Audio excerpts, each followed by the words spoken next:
एक तरफ ये भी है कि ये नोटों का बंडल मिलना, इसके पीछे कोई सियासी एंगल भी है क्या, कोई सियासी साजिश भी है क्या?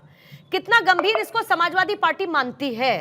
क्योंकि इतिहास ये बताता है कि किस तरीके से सदन के अंदर नोट लहराए गए, किस तरीके से पैसों के बदले सवाल पूछे गए, जिसको लेकर बीजेपी हमलावर रही है। और ऐसे बहुत सारे मामले जो ये दर्शाता है कि सदन के अंदर नियमों तक को बदलना पड़ा, जिसमें खुद सुप्रीम कोर्ट की तरफ से आया हुआ आदेश है मार्च 2024 का। सर तारिक खान साहब, एक हाइपोथेटिकल सिचुएशन ले लीजिए, जैसे आपने कहा कि सवाल के बदले पैसे लिए गए, तो मान लेते हैं कि अगर किसी ने पैसे दिए होंगे तो अभिषेक मनु सिंघवी उसको लोकसभा लेके चले गए होंगे कि देखो, सबको बताते वहां कि देखो ऐसा हुआ है और ये हुआ। ये मतलब मुझे नहीं लगता, ये हंसने वाली बात है, लेकिन मामला गंभीर है। किसी निष्कर्ष पे बहुत जल्दी पहुंच जाना, ये भारतीय जनता पार्टी का पुराना चरित्र रहा है। आज उसको मतलब बहुत ज्यादा उस पर डिस्कस करने की जरूरत नहीं है। तुरंत ही कूद जाना कि हाँ ये सब यही लोग हैं और ऐसे ही करते रहे हैं फलाना ढमाका। तो लेकिन मैं ये कह रहा हूं कि हमारे पास और भी तमाम जरूरी मुद्दे हैं, जैसे संबल ही बड़ा जरूरी मुद्दा है, उस पर चर्चा हो, बटेंगे कटेंगे कितना अहम मुद्दा है और उस पर चर्चा होनी चाहिए। मगर आज पैसे निकल गए वहां पर, अब किसके हैं, क्या था, किसी से गिर गए, किसी ने रख लिए, पता चल जाने दीजिए। उसके बाद आरोप भी लगाइएगा, उसको सजा भी दीजिएगा। पता नहीं किसी भाजपा वाले का हो, धनखड़ साहब का भी हो सकता है पैसा। अगर उनकी सीट पे मिलता तो ये कहा जाता कि वो धनखड़ साहब का है, या किसी और के सीट पे मिलता तो कहा जाता कि उनका है। लेकिन अब मिला है वहां से, क्या वजह है, कैसे आया, क्या है, सब कुछ पता करने की जरूरत है। संसद चलने नहीं दी जा रही है। मैं सुषमा स्वराज को और अरुण जेटली को कोट करता हूं, जो भारतीय जनता पार्टी लगातार 2012 में सुषमा स्वराज ने एज इट इज कहा, संसद को काम न करने देना किसी भी अन्य लोकतंत्र की तरह लोकतंत्र का रूप है। Sushma Swaraj 2012 word as it is. Arun Jaitley के भी वर्ड है, संसदीय अवरोध अलोकतांत्रिक नहीं। तो इसका मतलब यह है कि जब आप रहें विपक्ष में, खूब संसद न चलने दें, वो बढ़िया, तब विपक्ष मजबूत है। और अब अगर हम लोग कुछ चाहते हैं कि इन चीजों पे चर्चा हो जाए, तो हम लोग बाधित कर रहे हैं और टैक्स पेयर का पैसा बर्बाद कर रहे हैं। तब पैसा इंटरनेशनल स्पेस स्टेशन से आता था, जो पैसा तब लगता था संसद चलने का, वो मार्स से आता था, जुपिटर से आता था, सैटर्न से आता था, इन सब जगहों से आता था। वो भी टैक्स पेयर का पैसा था और आज भी टैक्स पेयर का पैसा है। इसीलिए कह रहे हैं कि ये जो, मैं मान लेते हैं कहीं किसी को कोई पैसे का लेन देन हुआ भी होगा, तो इतना कोई बुद्धिमान है कि उसको लोकसभा में लेके चले जाएगा? मुझे नहीं लगता कि जो आदमी संसद लाखों वोट पाकर वहां पहुंचता है या इनडायरेक्टली राज्यसभा से पहुंचता है, वो इतना समझदार होता है। मैम, इसलिए मैं 50,000 नोट जेब में होंगे भी तो कम से कम संसद के अंदर तो नहीं लाएगा, यही कह रहे हैं आप? यही तो नहीं, मैं ये कह रहा हूं, अगर ये 50,000 रुपए, अगर ये 50,000 रुपए किसी भाजपा के नेता को ही मिल जाते, या समाजवादी पार्टी के नेता शिवम त्यागी को मिल जाते, या तारिक खान को मिल जाते, हम एक उदाहरण अपना भी नहीं तो सर अभी तक लेकिन किसी ने क्लेम भी नहीं किया ना। मैं कह रही हूँ तारिक खान साहब, हो सकता है, सुनिए, मैं एक बार तो चलिए इसको भी समझ लेती हूँ कि ये पैसा किसी और का है। कोई तो आता कहता कि ये मेरे 50,000 रुपए हैं, कोई तो क्लेम करने वाला होता। अभी तक तो सबसे बड़ी बात किसी ने ये भी नहीं कहा कि वो पैसा मेरा है। सबसे पहले आरोप लगाने से पहले यही कहना चाहिए कि ये पैसे यहाँ मिले, भैया बता दो सर, जिस सीट पर मिले वो तो कहने में क्या दिक्कत है? आपने धनखड़ साहब का नाम लिया, आपने कहा कि जगदीप धनखड़ का हो सकता है, इसीलिए मैं अपनी जिम्मेदारी समझते हुए इसको थोड़ा सा आपके एंड पे सर रोकते हुए करेक्ट करना चाहूंगी, क्योंकि आप सभापति के बारे में बात कर रहे हैं और सभापति की कुर्सी जो है, सभापति की जो पोजीशन है, वो सबसे ऊपर और बहुत सम्माननीय होती है। इसलिए क्योंकि आपने उनका जिक्र किया, मैं उसको लेकर देखिए आपको करेक्ट करना चाहूंगी।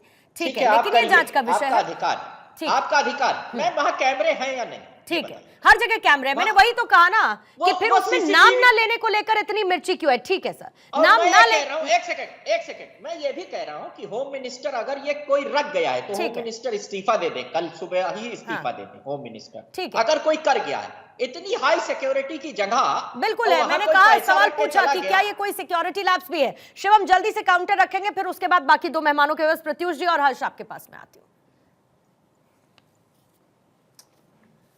देखिए, मैं एक चीज़ कहना चाहता हूँ। सबसे पहले तो ये बहुत ही निचले स्तर की टिप्पणी है कि ये पैसे जगदीप धनखड़ के भी हो सकते हैं, उपराष्ट्रपति के भी हो सकते हैं, ये अपने आप में बेशर्मी है, इसका तो खैर कोई इलाज ही नहीं है। लेकिन मैं फिर भी एक चीज कहना चाहता हूं कि जो ये कहा गया कि जांच का विषय है, नाम क्यों लिए जा रहा है, मुद्दे और भी इंपॉर्टेंट है, बिल्कुल इंपॉर्टेंट है, लेकिन ये मुद्दा भी इतना ही महत्वपूर्ण है।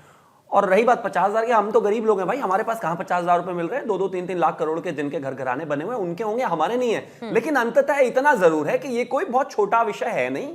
किस संबंध से जुड़ा हुआ है, कहां से है, क्या है, ये नहीं पता, ये जांच का विषय। और रही बात कैमरास की, बिल्कुल ठीक बात है, कैमरास में पता करने में शायद बहुत ज्यादा समय ना लगे, लेकिन कौन लाया है, कोई भी इसको एक्सेप्ट नहीं कर रहा, वो कहां से घुसे, कैसे आए, किसके तहत आए, सब कुछ जांच करके एक ही घंटे में, एक ही मिनट में नहीं क्लियर कर सकते, क्योंकि ये अभिषेक मनु सिंघवी का विषय है या कांग्रेस का विषय है तो 10 सेकंड में जांच करके एकदम तुरंत सामने कर दो, ऐसा नहीं हो सकता भाई। एक प्रोसेस है, वो निकलकर सामने आएगा और देश को पता चल जाएगा किसके 50,000 रुपए अखिलेश यादव जी की जेब में थे या कोई और इनके 35 सांसद है उनकी जेब में थे, या ऐसा हो सकता है कि भाई संभल में जिस ऐसा भी हो सकता है संभल में जिस सांसद का नाम आ रहा है, क्या पता वो पत्थरबाजों को बांटने के लिए घूम रहे हो।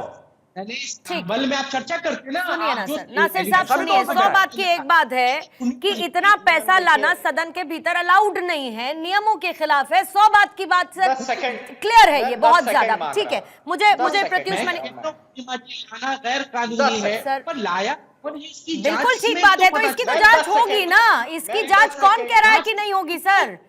मैं 10 सेकंड मगर मांग इससे रहा हूं। पहले ही आप मुस्लिम आप साबित कर रहे हो। कोई नहीं साबित कर रहा है, कोई नहीं साबित कर रहा है। वो सिर्फ 222 नंबर सीट पर मिला जो कि सिंघवी साहब की है, इसीलिए उनका नाम सामने आया। कोई साबित नहीं कर रहा है इस बात को सर। किसने रखा, नहीं किसने रखा है, नहीं ठीक है, रखा बिल्कुल वो जांच का हिस्सा है। ठीक है सर, ठीक ठीक, थोड़ा सा मुझे नियमों को समझने दीजिए। डॉक्टर प्रत्युष मणि त्रिपाठी आपके पास और फिर हर्ष आपके पास आती हूँ। प्रत्युष मणि त्रिपाठी साहब, मैं जल्दी से एक आपसे क्रक्स चाहूंगी इसके इतिहास को लेकर, क्योंकि सदन के अंदर कैश कांड, नोट कांड एक बहुत गंभीर मुद्दा रहा है और इतिहास इसकी गवाही देता है कि इससे पहले भी ये किस तरीके से हुआ, किस किस चीज के लिए इस्तेमाल हुआ, कितना गंभीर ये मामला रहा।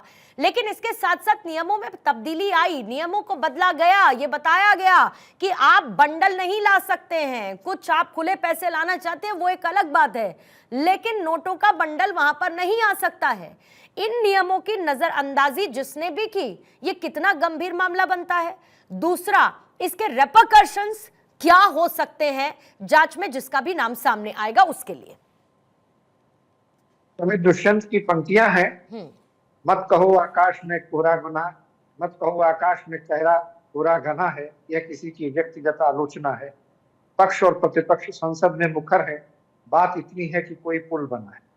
बात इसकी नहीं है कि किस सीट संख्या के नीचे किस व्यक्ति के लिए वो सीट अलॉटेड थी जिसमें वो नोटों के बंडल मिले। ये बहुत बहुत ज्यादा गंभीर विषय है, ये राष्ट्रीय सुरक्षा का विषय है, ये संसद की सुरक्षा का विषय है। इसमें वो तमाम जो इतिहास अगर आप देखेंगे पिछले 30-40 सालों में, जब कैश फॉर क्वेश्चन स्कैम हुआ, नोटों के बंडल क्वेश्चन पूछे गए, नोटों की बंडल लहराए गए, ये सारी बातें हो चुकी हैं, उसके बारे में बार बार कहना उचित नहीं है।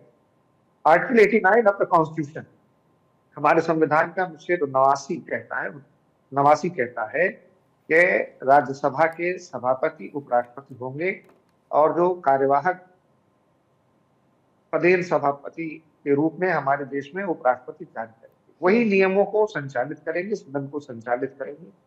तो ये इसलिए जांच का विषय है कि अभी पिछले कुछ समय पहले हम लोगों ने देखा था, कुछ सत्र के पहले, कि कुछ लोग मीडिया सेल की गैलरी से होते हुए किस तरह से संसद के भीतर, नए संसद भवन की ये घटना अभी बहुत ज्यादा पुरानी घटना नहीं है, अभी वो सिक्योरिटी लैब्स की जांच हुई भी कि नहीं हुई, उसमें क्या निष्कर्ष निकले, किसको दोषी माना गया, किसको सजा दी गई, हमें तो नहीं पता है, हमारी जानकारी में नहीं है, शायद पब्लिक डोमेन में।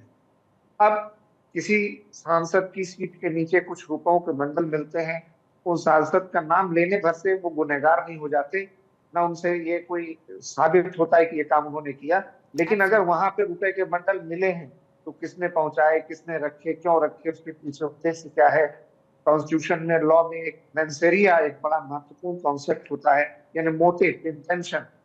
तो वो सब बहुत बड़ी जांच का विषय है और मुझको लगता है कि ये हमारे जो सभापति हैं राज्यसभा के, ये उनका दायित्व भी है कि जितना जल्दी हो सके इसकी पूरी जांच हो और जो भी इसमें सही गलत दोषी पाया जाए उसमें नीरशीर विवेक के आधार पर निर्णय किया जाए और निश्चित रूप से ऐसी कठोर अनुशासनात्मक और दंडात्मक कार्रवाई हो कि जो लोग इसके लिए दोषी हैं वो आगे के पीढ़ियों के लिए एक सबक दे सके कि अगर इस तरीके की गलती होगी तो इसको माफ नहीं किया जाएगा। ठीक। ये देश की सुरक्षा का सवाल है, संसद की सुरक्षा का सवाल है। बिल्कुल सर।